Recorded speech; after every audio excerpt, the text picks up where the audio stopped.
Bonjour, toi qui m'écoutes. Es-tu bien installé? Nous allons vivre une nouvelle fois ensemble la magie des histoires. Papy Chocolat, écrit et illustré par Didier Jean et Zad, et publié par les éditions Utopiques. Depuis qu'il a pris sa retraite, Papy a enfin du temps pour lui.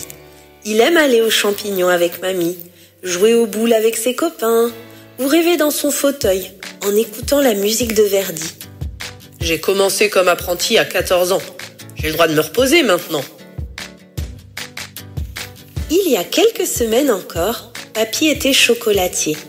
Sa petite fille adorait se rendre à la boutique. Mais son grand-père était toujours occupé.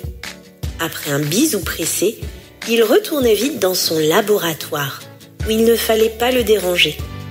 Heureusement, Salomé avait le droit d'aider Mamie Vanille à servir les clients.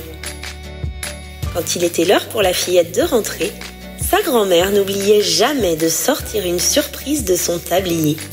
Un sachet rempli de croustillettes, de palets d'or, de petites truffes ou encore de mocha. Mais ça, c'était avant que ses grands-parents prennent leurs grandes vacances, comme dit Papy. Depuis, même si sa grand-mère prépare toujours des gâteaux, son grand-père, lui, ne fabrique plus ces fameux chocolats. Fini les truffes et les mochas. Les premiers temps, Salomé a bien essayé de le faire changer d'avis. À Pâques, elle lui a réclamé son œuf en chocolat. Mais son grand-père a répondu qu'il n'avait plus envie de travailler. Un jour, la fillette se rend chez ses grands-parents, bien décidée à prendre les choses en main. « S'il te plaît, papy, apprends-moi au moins à les faire, tes chocolats. »« Chocolat, mes chocolats, si tu crois que ça se fait comme ça, il ne suffit pas de claquer des doigts. » Alors Salomé revient le lendemain et se plante devant son grand-père en train d'écouter la Traviata. Le regardant droit dans les yeux, elle croque lentement une barre chocolatée du supermarché. Avant, Papy n'aurait jamais supporté qu'elle achète ce genre de cochonnerie. Mais aujourd'hui, elle a beau en avaler 3, le grand-père ne bronche pas. Cependant, la petite fille ne se décourage pas. Le jour suivant, elle suit son papy partout dans le jardin, en mâchant sans arrêt des chewing-gums. Elle n'obtient qu'un froncement de sourcils réprobateur et une crampe à l'estomac. Le 3e jour, tandis que son papy joue aux boules à l'ombre des platanes, Salomé engloutit sous son nez un sac entier de nounours à la guimauve. Elle échappe de peu à la crise de foie, mais pas question d'abandonner. Le grand-père commence d'ailleurs à montrer des signes d'agacement. La preuve, il a perdu la partie. Pendant plusieurs jours, la fillette ne se montre plus. Le papy se surprend à guetter son arrivée par la fenêtre. « Bien fait pour toi, vieille caboche !» lui reproche tendrement Mamie Vanille. « Plus têtu que toi, ça n'existe pas. »« Si, ça existe !» murmure le vieil homme, en pensant à Salomé.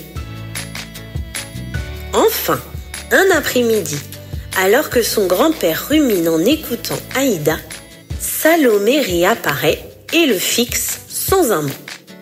Vaincu, le papy finit par se lever en bougonnant. « Allez, tête de mule, suis-moi dans la cuisine. »«